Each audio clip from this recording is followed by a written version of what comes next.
আসসালামু আলাইকুম। সবাই কেমন আছেন? আশা করি ভালো আছেন। আলহামদুলিল্লাহ আমি ভালো আছি। আমি আজকে আসলাম, কয়েক ভাই কমেন্ট করেছে, কমেন্টে জানতে চেয়েছে মালয়েশিয়া অবৈধতার বৈধতা আর 2025 সালে দিবে কিনা মালয়েশিয়া সরকার। আজকে সেই সম্পর্কে কিছু কথা বলবো। অনুরোধ রইল পুরো ভিডিওটি দেখার জন্য, তাহলে বিস্তারিত বুঝতে পারবেন। আর আপনি যদি আমার চ্যানেলে নতুন হয়ে থাকেন অবশ্যই চ্যানেলটাকে সাবস্ক্রাইব করে দেবেন, পাশে থাকা বেল আইকন অন করে রাখবেন। পেজ থেকে দেখলে পেজটা ফলো দিয়ে বেশি বেশি শেয়ার করে সবাইকে দেখার সুযোগ করে দেবেন। আর অনুরোধ রইল আজকের ভিডিওটা সর্বোচ্চ শেয়ার করবেন।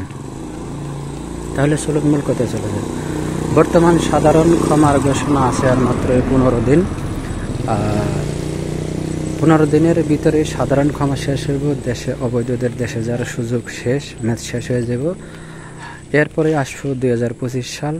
অবৈধদের ভাগ্য পরিবর্তন হবে কি হবে না সেই বিষয় নিয়ে কিছু কথা বলবো। বর্তমান আমরা অনেক প্রবাসী আছি, অবৈধ আছি, বা দেশে যাওয়ার কোনো পরিস্থিতি নাই, বা আমরা থেকে যাব। তবে যারা 2022-এর কলিংয়ে আসছে তারা হয়তো কোম্পানি ভালো না, কোনো সুযোগ সুবিধা নাই, এই জন্য তারা হয়তো কোম্পানি থেকে অবৈধ হয়ে গেছে। এখন তাদের দেশে যাওয়ারও কোনো পরিস্থিতি নাই। যাই হোক, এই জন্য আপনারা দেশে যেতে পারবেন না। দেশে যাওয়ার জন্য হয়তো আপনাদের অনেক ঋণ আছে, ধার দেনা আছে। অনেকে আমরা ধার দেনা করে প্রবাসে আসি, কেউ ক্যাশ টাকা নিয়ে আসি না। তবে যাই হোক ভাই, অনুরোধ রইল যারা দেশে যাইবেন না তাদের অনুরোধ রইল আপনারা সেভে থাকবেন। বর্তমান মালয়েশিয়ার ইমিগ্রেশন খুবই অভিযান চালাইছে, যে কোনো জায়গায় যে কোনো মুহূর্তে কোনো বাধাবিধি নাই, চিরুনি অভিযান চলছে সব জায়গায়। তবে আপনারা সবাই সতর্কভাবে থাকবেন। বেশি চলাফেরা না করে আপনারা সীমিতভাবে চলাফেরা করে সেভ মতো থেকে আপনারা দেখেন, অপেক্ষা করেন। অবৈধদের বৈধ হওয়ার সুযোগ পর্যন্ত অপেক্ষা করেন। এর আগে আপনারা কেউ ইমিগ্রেশনের হাতে আটক করবেন না, তাহলে খুবই বিপদের মধ্যে পড়বেন।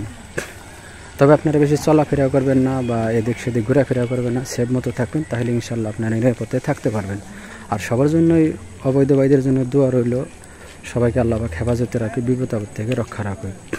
যাই হোক, তবে ভাই আশা করা যায় 2025 সালে হয়তো মালয়েশিয়ার সরকার অবৈধদের বৈধ হওয়ার সুযোগ দিবে ইনশাল্লাহ। তবে কিসের জন্য বলি, মালয়েশিয়ার হয়তো কর্মীর সংকট দেখা দিতে পারে। আর সবচেয়ে বড় কথা হলো, আপনার এর আগে একবার মাইজি কোম্পানির স্টিকার বন্ধ করে দিয়েছিল, সেটাও মালয়েশিয়ার সরকার আবার পরবর্তীতে চালু করছে।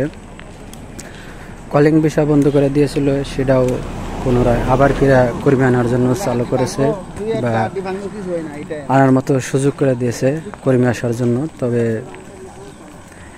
এই বিষয়টা অনুভব করলে আর কি চিন্তা ভাবনা করা যায়, বলে পুনরায় হয়তো অবৈধদের বৈধ হওয়ার সুযোগ দিব। সেটা যে কোনো প্রোগ্রামে হোক, হয়তো 3.0 প্রোগ্রামে হোক বা যে কোনো প্রোগ্রামে হোক, হয়তো চালু করার সম্ভাবনা আছে। তবে যাই হোক, আপনারা যারা অবৈধ আছেন বা আশায় আছেন, সবাই আমরাও আশায় আছি। মালয়েশিয়ার সরকার অবৈধদের বৈধ হওয়ার সুযোগ দেবে 2025 সালে। হয়তো দেখা গেছে জানুয়ারিতে না দিক, ফেব্রুয়ারিতে দিব, ফেব্রুয়ারিতে না দেয় মার্চে দিব, ইনশাল্লাহ আশা করা যায় আর কি। তবে যাই হোক, আপনারা কেউ আর আজকের এই ভিডিওটা সর্বোচ্চ শেয়ার করবেন, যাতে বাংলাদেশে যে আমাদের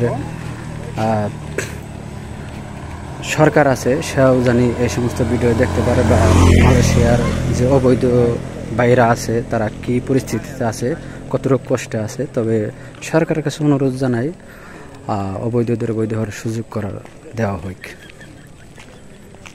তবে যাই হোক, আপনারা যারা আজকের ভিডিওটা দেখলেন, দেখার পরে যদি ভালো লাগে অবশ্যই আপনার মতামত অবশ্যই কমেন্টে জানাবেন। আমি কমেন্টের উত্তর দেওয়ার চেষ্টা করব। সবাই ভালো থাকবেন, সুস্থ থাকবেন। দেখা হবে অন্য কোনো নতুন ভিডিওতে। আল্লাহ হাফেজ।